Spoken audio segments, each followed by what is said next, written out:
TV actor और director होने के साथ साथ writer, producer, play and theatre writer और स्टैंड अप कॉमेडियन स्टार भी हैं। नाम सलीम अहमद आफरीदी। वालिद का नाम मुमताज अली खान आफरीदी। वालदा आसिफ जहां। 2 भाई और 3 बहनें। बेगम दुर्रे अफशा। 2 प्यारी बेटियों के वालिद हैं। आपने तालीम कराची के सिराजुद्दौला कॉलेज से हासिल की। शो बिजनेस में आने से पहले आप इलेक्ट्रिकल कॉन्ट्रैक्टर थे। आपने कई एजाजात हासिल किए हैं, जिनमें सरे फहरिस्त निगार अवार्ड है। पाकिस्तान के अलावा कई ममालिक में आपने अपने फन का मुजाहिरा किया है, जिनमें बरतानिया, America, Germany, France, Denmark, Sweden, UAE और जापान शामिल हैं। सलीम आफरीदी शोबिस की दुनिया में 40 साल से मसरूफ अमल हैं और बेहद मकबूल भी हैं। मशहूर और मकबूल स्टेज शोज में बकरा किस्तों पर, चाचा चाची आए कराची और बहुत सारे ड्रामे शामिल हैं। आपके बच्चे के किरदार को बहुत सराहा गया है, जो आप बिल्कुल बच्चे की तरह करते हैं। लोग बहुत एंजॉय करते हैं।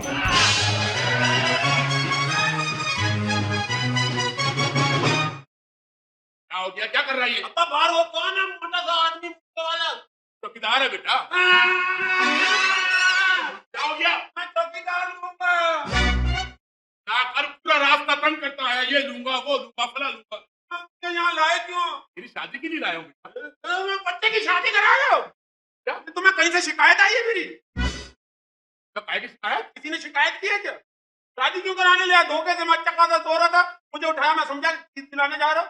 शादी के लिए तुम बहुत धोखे देते हो। क्या धोखा देता हूँ मैं? तुमने बचपन में भी एक दफा धोखा दिया था। क्या धोखा दिया था? मुझे कहने लगा आज तुझे चिड़िया दिखाऊं। चिड़िया कर लेगा, चिड़िया नहीं थी, बाकी सारे जानवर थे। क्या हो गया? जानवर बेटा दिला दूंगा। एक बात बता मुझे, तेरी हरकतें दिन ब दिन खराब होती जा रही है। वो ट्रेन में बड़े मियां से क्यों लड़ रहा था? मेरी कोई गलती थोड़ी थी। मैंने ट्रेन की लाइट बंद की थी, लाइट गई भी थी, मेरा बटुआ नीचे गिर गया। मैंने तुमसे पूछा क्या करूं अब्बा? तुमने कहा जंजीर खींच दे। हाँ, अंधेरा था।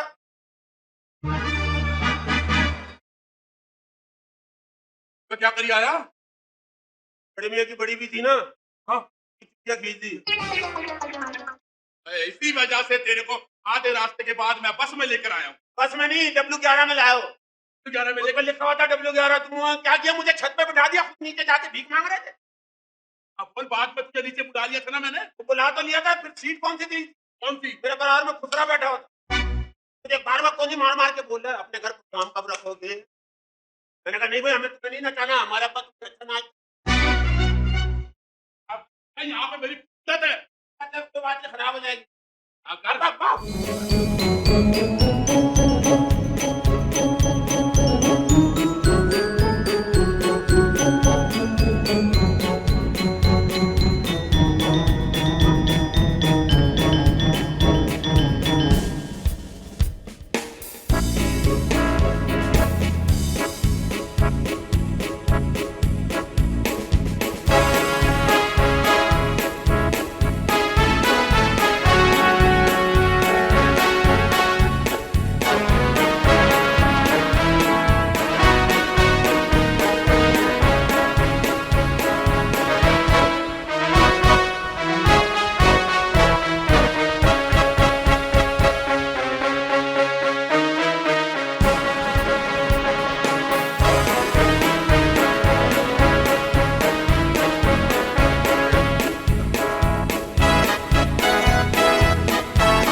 सलीम भाई इंडिया गए और वहाँ जो आपको पसीराई मिली? देखिए, इंडिया जाने के इब्तिदा में हम अमेरिका में टूर में थे, तो पता चला इंडिया के रास्ते खुल गए और कोई प्रोग्राम हो रहा है और जूनियर्स लेके जा रहे हैं। लेकिन बेपनाह हैरत हुई जब वहाँ रऊफ लाला को भी देखा। यहाँ काम नहीं था बिल्कुल, तो फारिग थे बेशुमार आर्टिस्ट। हम तो अमेरिका में थे, तो यहाँ आए तो पता चला रऊफ लाला भी उन्हीं जूनियर आर्टिस्ट में गया हुआ है। फिर पता चला रऊफ लाला किंग भी बन गया और वो प्रोग्राम भी जीत ली, लाफ्टर चैलेंज जिसका नाम था। तो फिर हमने तो सोच लिया था हमने जाना ही नहीं है। यहाँ बड़ा हमारा तुती बोल रहा था, W11 भी चल रही थी जनाब, और 2007 तक चली और 7 का ये और इंडिया जाने के बाद W11 फिर बंद हो गए। तो 2007 में वहाँ का डायरेक्टर आया, पंकज है उसका नाम था।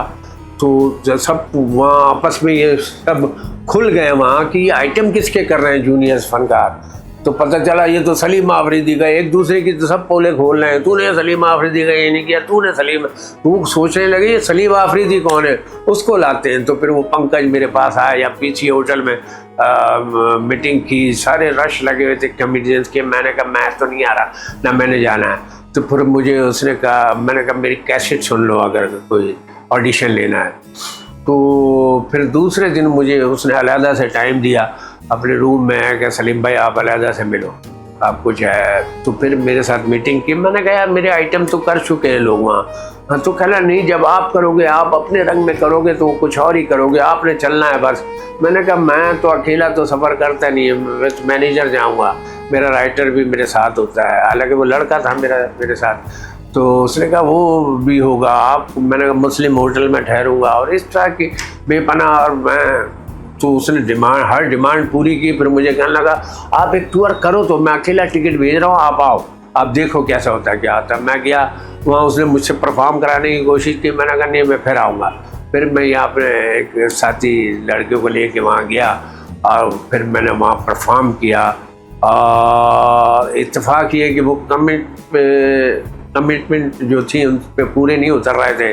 बहुत जूनियर फनकारों से मेरा मुकाबला करा रहे, ये सब तो मैंने मना किया हुआ था। और एक एक दिन में 2-2 शो, और हर दूसरे दिन शो। सब लड़के परेशान मेरे पास आए। मैंने डायरेक्टर को उसी को डांट दिया। मुझे नहीं पता था कि डायरेक्टर को डांटना ठीक नहीं होता। तो वो सारे उसके जूनियर्स के सामने मैंने डांट दिया क्योंकि मिस कमिटमेंट थी। तो वो उसने कहा इसको निकालो, ये तो हिट हो गया, जीत गया, तो इसने पता नहीं क्या कर रहा मैं कहना। लेकिन मैंने दूसरे दिन जब वो रिकॉर्डिंग स्टार्ट हुई और वो शो और पब्लिक और ये वो, सिद्धू था और बड़े मेहमान थे, गेस्ट थे। तो लेकिन मैंने वह जो अंत कर दी कॉमेडी की, और बेपनाह मुझे दाद भी मिली। लेकिन उसके बाद जब नंबर्स टेबल आए तो 10 में से 8 मिले। हर आर्टिस्ट इतनी तालियां बजी कि 15 मिनट की एंट्री मुझे 40 मिनट में ख़त्म करने पड़ी। तो वो दाद की वजह से, क्लैपिंग की वजह से। लेकिन नंबर जब 8 मिले तो मुझे डायरेक्टर खुल के सामने आ गया कि ये नहीं जिताना चाहता। और हकीकत यही है कि बाद वाले एपिसोड में जो उसी दिन था, उसने मुझे बाकायदा ऐसे गलत टाइमिंग पे भेजा कि मैं एकदम बौखलाहट में मैं वो परफॉर्म ही नहीं कर सका। हकीकत में पहले शो में तो मैंने बाजे फाड़ दिए। कपिल शर्मा और इसके जूनियर्स चंदन वंदन ये सब मेरे रूम में आते थे। स्पेशली कपिल शर्मा तो थोड़ा सा लिए दिए रहता था, लेकिन ये बाकी ये सब आते थे। वो इन चंदन वंदन के ज़रिए मेरे जासूसी कराता था कि ये क्या कर रहा है, कैसा कर रहा है। तो वो जो चंदन ही बोला उस शो के बाद, पहले शो का, आपने तो बाजे फाड़ दी। तो बाद में पता चला कि कपिल शर्मा की ये सारी टीम थी और वो हर एक जायज़ा लेके, और हक था कपिल शर्मा का वो हिट हो, क्योंकि वो तमाम पहलुओं पे नज़र रखता था। मैं तो फिर वो निकल गया था उसमें से। उमर भाई भी, क्योंकि अगले दिन गेस्ट आ रहे थे चीफ गेस्ट के तौर पर फाइनल में, तो मुझे वैसे भी फाइनल में नहीं जाना था क्योंकि उमर भाई के सामने मैं स्टैंड अप कॉमेडी में परफॉर्म कर नहीं सकता था, और बाज़ वजूहात और भी थी।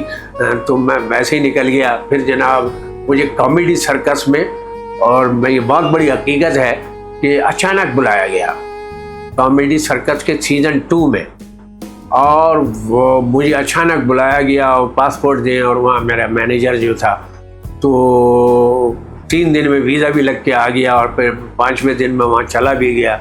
तो पता ये चला उस कॉमेडी सर्कस के सीज़न 2 में कपिल शर्मा ने परफॉर्म करना था, लेकिन उसका स्टार 1 से मुआहदा था। तो उन्होंने वहाँ केस करने का धमकी दी, तो फिर वो सोनी वालों को उसे निकालना पड़ा। कपिल शर्मा के बदले में फिर मुझे यहाँ इमरजेंसी में बुलाया गया। फिर मुझे कपिल का स्क्रिप्ट भी दिया जो उन्होंने थोड़ी बहुत 1 लाइन लिखी थी अपने सीन की, तो मैंने वही स्क्रिप्ट लिया। उसी में फिर अपने एडिशन जो की है, तो समझिए 20% वो था, तो मैंने 80% अपना मवाद, जो कराची स्टाइल का मवाद था, वो शामिल किया और हकीकत ये है कि कॉमेडी सर्कस के सीज़न में आज भी वीडियोज़ पे पड़ा होगा, बाद में प्रेस कॉन्फ्रेंस भी हुई, वहाँ भी मैंने परफॉर्म किया तो बहुत सुपर हिट। उस कॉमेडी सर्कस का जो मालिक था, ऑनर था, वो मुझे बड़ी दाद देने लगा कि यार तुमने क्या काम किया। फिर मैंने कॉमेडी सर्कस के कई शोज़ किए और बहुत वेरिएशन दी उसमें मैं मुख्तलिफ। तो उनके लिए हैरत अंगेज़ थी कि एक पाकिस्तानी लड़का हिंदुस्तानी लैंग्वेज, हिंदुस्तान के मुख्तलिफ लहजे, वो किस तरह कैरेक्टर परफॉर्म कर रहा है। फिर मैं टार्जन का कैरेक्टर किया, मैं शहजादा सलीम बम्बई घूमने आया हुआ है वो स्टाइल किया, और उनका एक ज्योतिषी का दारू वाला एक है उनका, तो मैंने पानी वाला किया, तो वो बड़ा सुपर हिट रहा। पठान का तो इतने व्यूज़, इतने व्यूवर्स के ज़बरदस्त, 2 दफ़ा पठान किया मैंने वहाँ एंट्री। फिर वहाँ मैंने जो क्रिएशन की एक अलहदा हट के जो मैंने कभी नहीं की, उन्होंने कहा जनरल मुशर्रफ जो हमारे यहाँ हाजिर सर्विस जनरल भी थे और सदर भी थे, तो और सोनिया गांधी की मुलाकात दिखानी है। और हमारे राइटर नाकाम हो गए सलीम भाई कि लिखे क्या, क्योंकि इतना कंट्रोवर्शियल मामला हो जाना है। मैंने कहा अच्छा वो राइटर क्या कहता है, तो उसने चंद मालूमात सोनिया गांधी, राजीव गांधी और इस हवाले से दी हुई थी। और राजीव गांधी की पता चला कि वही पोजीशन है वहाँ, यहाँ जो हमारे बिलावल के है वही राजीव गांधी की थी वहाँ पोजीशन, या राजीव गांधी के बेटे की, तो राहुल गांधी। तो वहाँ मैंने फिर वो जो मुशर्रफ रातों रात लिखा है और जनरल मुशर्रफ की सोनिया गांधी से मुलाकात, फिर कश्मीर समेत हर मसला डिस्कस किया है। तो सोनिया गांधी इटली की हैं, तो मुझे कहने लगी आप दुनिया में आपको कौन सा मुल्क पसंद है। मैंने कहा इटली। कहने इटली की क्या चीज़ पसंद है। मैं उसको देख के बोला इटली की हर चीज़ पसंद है। कहने क्या। मैंने कहा मसलन इटली का पिज़्ज़ा, इटली के जूते, कहने एक ही बात है, दोनों ही खाने की चीज़ें हैं। तो इस तरह के लाफ्टर देते हुए फिर मैं कश्मीर के मौजू पे आया, तो उसका आखिरी माखज़ ये था कि आप तालीम दो, अपने लोगों को तालीम दो, शऊर दो, तो जब बड़े होंगे, जब शऊर आएगा तो खुद मिलजुल के फैसला कर लेंगे कश्मीर का क्या हाल निकालना। बहरहाल वो एडिटिंग में काट दिया गया था, लेकिन इस तरह की वेरिएशन थी मैंने कॉमेडी सर्कस में।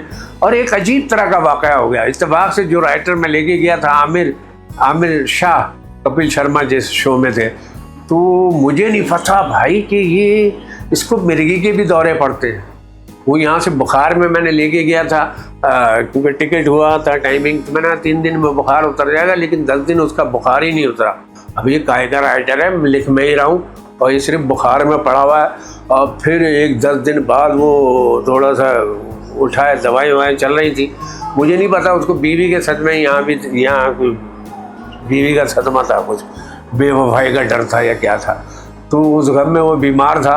तो एक दिन मैंने एक आइटम लिखा था जो मैंने परफॉर्म भी नहीं किया, बाद में लिख रहा था कि हर आदमी में फ़र्क, काले में गोरे में फ़र्क, चश्मे वाले में बगैर चश्मे वाले, गंजे और बालों वाले में फ़र्क। तो वो 10 दिन बाद उठा, तो मैंने उसको बोला यार, मैंने कहा ये आइटम है, इस पर कुछ लिख तो सही, तुम 10 दिन से आया हुआ पड़ा हुआ। तो उसने फिर लिखना शुरू किया, 3, 4, 5 जुमले लिखे थे, मुझे दिखाने लगा, तो मैं मुस्कुराया। उसने कुछ एक आध जुमला अच्छा लिखा था, तो अचानक देखा तो उसको वो एकदम करके, मैंने कहा यार ये दिखा रहा है कि मैं ऐसी एक्टिंग भी कर रहा होता हूँ। फिर वो लेट गया, झाग निकलने लगे उसके, मैंने मेरा फिर मैं कल में शुरू हो गया। फिर ये कपिल शर्मा, लियाकत सोल्जर भी आए हुए थे, ये सारे लोग मेरे रूम में आ गए, क्या हो गया। तो पता चला मैंने कोई जिन्नात आ गया, क्या हो गया समझ नहीं आ रहा उसको। रात को हॉस्पिटल लेके पड़े, थोड़ी देर में वो सही भी हो गया था, लेकिन गुमसुम क्या हुआ मुझसे पूछ रहा है वो कि क्या हुआ। अरे भाई तूने तो मेरे लिए अज़ाब कर दिया। फिर वो ठीक तो हो गया, लेकिन मेरे लिए मुझे बता ही नहीं रहा कि मुझे मिर्गी के दौरे पड़ते हैं। तो मेरा उसके साथ सोना अज़ाब हो गया। मैं कह रहा हूँ कोई जिन्नात है क्या है इसके साथ, फिर ना दौरा पड़ जाए, ये मेरे पे हमला ना कर दे। अब मैं कॉमेडी क्रिएट करूँ या खौफ से जान छुड़ाऊँ, इस चक्कर में वो बड़ा मजाक उड़ा उस राइटर का। और ये सारे जानते होंगे आज भी वाक़यात, कपिल समेत सारे, क्योंकि एक ही होटल में ठहरे हुए थे। तो ये एक बड़ा हादसा हो गया था जो मुझे हरवाने में, जिसका हादसे का बड़ा किरदार भी है। एक और बड़ा ज़बरदस्त हादसा हुआ था, लेकिन वो किसी और कॉमेडी सर्कस के उसमें। तो मेरे साले साहब आए हुए थे इंडिया अपने बच्चे के इलाज के लिए गोवा का इनका वीज़ा था। फिर मुझे कहने लगे कि यार हमने एक दिन बम्बई ठहरना, कोई शॉपिंग करनी है, अगले दिन फ़्लाइट लेके हम चले जाएंगे, हमारा वीज़ा ख़त्म हो रहा है। तो वो जनाब मेरे पास होटल में ठहरे, दूसरे दिन वो शॉपिंग के लिए निकल गए कि वहीं से वो वो एयरपोर्ट चले जाएंगे। लेकिन पता ये चला होटल वाले ने बोला कि आपने किसको ठहराया, इनके पास तो बम्बई का वीज़ा ही नहीं था। तो मैं फुटका। फिर जनाब उनका रात 9 बजे एयरपोर्ट से फ़ोन आया, मेरे साले सलमान, वो अपनी वाइफ के साथ और बच्चे के साथ जिसका इलाज कराने गए थे, वो एयरपोर्ट से फ़ोन आया कि हमारी फ़्लाइट निकल गई सलीम भाई, पता नहीं, या बोर्ड वोर्ड सही नहीं थे, हिंदी में लिखे हुए थे, हम समझ नहीं सके, अब कोई फ़्लाइट नहीं है और हमारे पास बम्बई वो इंडिया का मज़ीद वीज़ा भी नहीं है, 12 बजे ख़त्म हो जाएगा। अब मेरे वो खौफ से जान निकल गई, ये क्या होगा। कहले अच्छा थोड़ी देर बाद मैं फ़ोन करता हूँ। वो पता चला उनका फ़ोन भी नहीं आया, रात 1 बज गया। मैं परेशान कि यार इनका वीज़ा भी ख़त्म हो रहा है, पाकिस्तान भी फ़ोन कर रहा हूँ, यहाँ भी नहीं पहुँचे।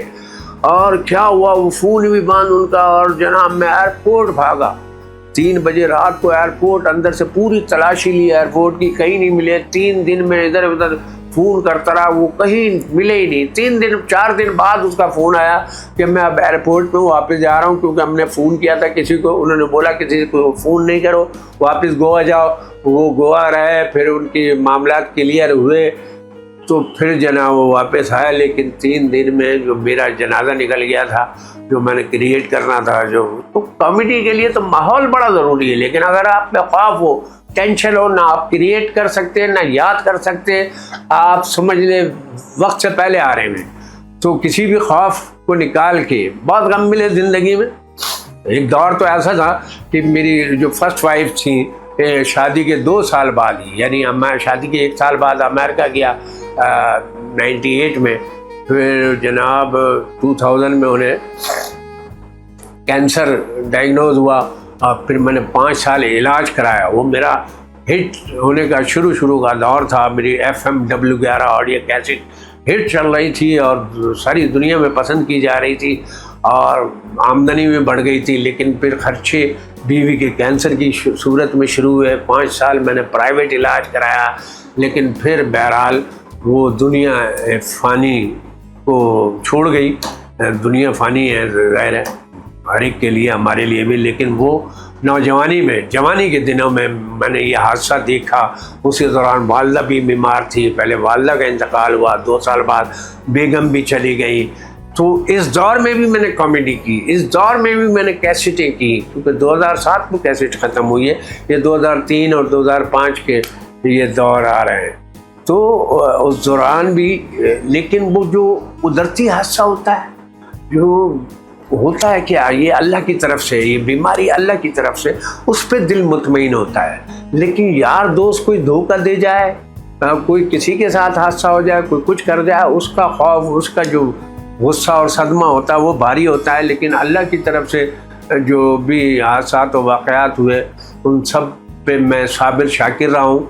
और अल्लाह के करम में मेरी वालिदा की तरबियत रही है कि एक तो पैसे के पीछे नहीं भागना, पैसा नहीं, गरीब आदमी मिडिल क्लास रहे, अच्छा खुशहाल रहे, वो उतना ठीक है। बहुत ज़्यादा बेटा पैसों के पीछे, नंबर 1 के पीछे नहीं भागना। 2 शादियाँ नहीं करनी है लेकिन 2 शादियाँ मुझे करनी पड़ी। पहली वाइफ के इंतकाल के बाद फ़ौरन ही मेरी कज़न है दुर्र अफशा जो हैं, और उनसे मैंने शादी की। बच्चियाँ मेरी छोटी थी और वो उनका फिर शादी करनी पड़ी और मैंने ख़ानदान में की। उनसे कोई बच्ची नहीं हुई दुर्र अफशा, लेकिन दुर्र अफशा ने मेरी बच्चियों को जिस तरह पाला और फूलों की तरह पाला, आला तालीम दिलाई, जो कॉन्फिडेंस दिया मेरी बच्चियों को। आज एक मेरी बेटी इंग्लैंड में, यूके में, और वो अब माशाल्लाह वो उसने पढ़ाई के आला लेवल शुरू कर दिया है। यहाँ मेरी बच्ची है, उसने भी यूनिवर्सिटी से फारिग होकर अभी उसकी शादी की है। और इस तरह मेरा फैमिली को मुकम्मल किया मेरी बेगम ने, मौजूदा बेगम ने। तो लोग बड़ी दाद देते हैं, तारीफ़ें करते हैं। जिस तरह मेरी बच्चियों की शादियाँ हुई हैं कि आला लेवल पे, मिनिस्टर लेवल पे, मैं समझता हूँ मेरी बेगम का जो मेरा साथ रहा, मौजूदा बेगम का भी, पिछली भी बड़ी अच्छी थी, लेकिन मौजूदा बेगम ने कमाल कर दिया है। ज़िंदगी में ऐसी मिसाल कायम की है। लोग कहते हैं कि तुम्हारी तो मिसालें दी जाएंगी। मेरे एक कज़न सफ़ीर थे, मेरी अम्मी के कज़न थे, वो एक दौर में सफ़ीर थे। उनकी मिसेज़ हैं, वो हयात हैं, नफीस आपा। तो वो कहने लगी कि ये तुम्हारी बेगम की तो मिसालें देंगे लोग कि देखो कैसा है इसने बच्चियों को पाला और शादी की। तो ये अल्लाह का शुक्र है, खुशहाली से गुजर रही है, कोई टेंशन नहीं है, काम कम है आजकल। शोज़ पाकिस्तान के जिस तरह हालात हैं उसमें आमदनी के ज़राए महदूद हो गए हैं। सीरियल भी की, टीवी पे बड़ी सीरियल की। अभी मैंने एक संजीदा एक कॉमेडी रोल किया 2 मुख्तलिफ सीरियल में, और उसमें बड़ा पसंद किया गया। और मज़ेदार बात यह है कि बड़े बड़े राइटर्स, यहाँ के डायरेक्टर्स, यहाँ तक कि यूनुस भट्ट भी, वो स्क्रिप्ट मेरे पे छोड़ देते हैं कि कॉमेडी करनी है तो आपने रोल बनाना है, किस तरह बनाना है ये आप जानो। तो फिर मैं एडिशन करता हूँ। अब तो ये है कि मैंने जो संजीदा रोल किया उसका भी कैरेक्टर बनाया, और शाहिद ज़हूर की वो सीरियल थी। तो ये अल्लाह ने टैलेंट दिया है। अब इसको जिसने फ़ायदा उठाना है वो उठा लेता है, जिसने बुक करना होता है ले लेता है, जो नहीं लेता है टूर करते हैं दुनिया में। हमारे आर्टिस्ट अमेरिका फ़ोन कर रहे हैं, यहाँ कर रहे हैं, एक दफ़ा कोई लाइन मिल जाए हमें बुलाओ हमें बुलाओ। मेरा कुछ नहीं है, मेरा तो एक इमरान साजन है जो अब समझ लें अशरफ इमरान वो ही एक दोस्त है, वो जापान का टूर वो लेके गया और जापान हम गए और 1 हफ़्ता वो परफॉर्म किया। तो उस टूर की बड़ी यादें, और टोक्यो में हमने शो किए, ओसाका में शो किए इमरान अशरफ के साथ। वो और भी सिंगर को लेके गए थे, अफ़ी हयात थी, महवेश हयात की बहन, और एक और सिंगर था शाहिद अली सोलो। तो इस तरह के टूर हम छोटे छोटे टूर करते रहते हैं। दुआ करें अशरफ इमरान के अल्लाह मियाँ और हाथ पकड़े। मूसीकार हैं वैसे तो वो बड़े, लेकिन हर फन मौला आदमी है भाई। वो मूसीकार भी है, ड्रामा निगार भी है, वीडियोग्राफ़र भी है, फ़ोटोग्राफ़र भी है, और जनाब पत्नी क्या क्या जाते हैं। टीवी पे देखो तो जज बन के भी बैठा होता है। लेकिन इस सबसे बड़ी खूबी यह है कि वो मेरा दोस्त है। अल्लाह हमारी दोस्ती कायम रखे, और उसके जो जो प्लान है, हम दोनों के मिलके जो जो प्लान है दुनिया भर के लिए, वो अल्लाह मियाँ कामयाब करे। टोरंटो कनाडा, आपका शुक्रिया। और इस शुक्रिया के साथ मैं वसीम हैदर साहब का स्पेशली शुक्रिया अदा करूँगा, हलचल इन्फो के जो ऑनर हैं, और वो एक टूर तरतीब दे रहे हैं अशरफ इमरान के साथ। तो इंशाल्लाह बहुत जल्द हम हाजिर होंगे। अगर उन्होंने वो शो तरतीब दिया और मुझे इनवाइट किया तो अशरफ इमरान के साथ हाजिर हूँ। अल्लाह आपके हर काम में बरकत दे और ऐसी हलचल मचाए कि आप पूरा कनाडा नहीं अमेरिका भी जीत लें। थैंक यू, आप सबका बेहद शुक्रिया। हमारी दुआएं इनके साथ हैं और इनके फैन भी इनके लिए बहुत दुआ करते हैं। हम सैयद वसीम हैदर के शुक्रगुजार हैं कि उन्होंने इतने अच्छे फनकार पर डॉक्यूमेंट्री बनाई और हमें मौका दिया कि हम अपने फनकारों के बारे में भी जान सकें। अब आप बताइए कि आपको हमारी और सैयद वसीम हैदर की ये कोशिश कैसी लगी? हमें अपने कमेंट से जरूर आगाह कीजिएगा और हमारे चैनल हलचल इन्फो टीवी को देखते रहिए और जिंदगी एंजॉय कीजिए। और अब अपनी होस्ट अमारा खान को दीजिए इजाजत। अपना और अपने अहबाब का बहुत ख्याल रखिएगा। अल्लाह ने कहबान। कीप वॉचिंग हलचल इन्फो टीवी।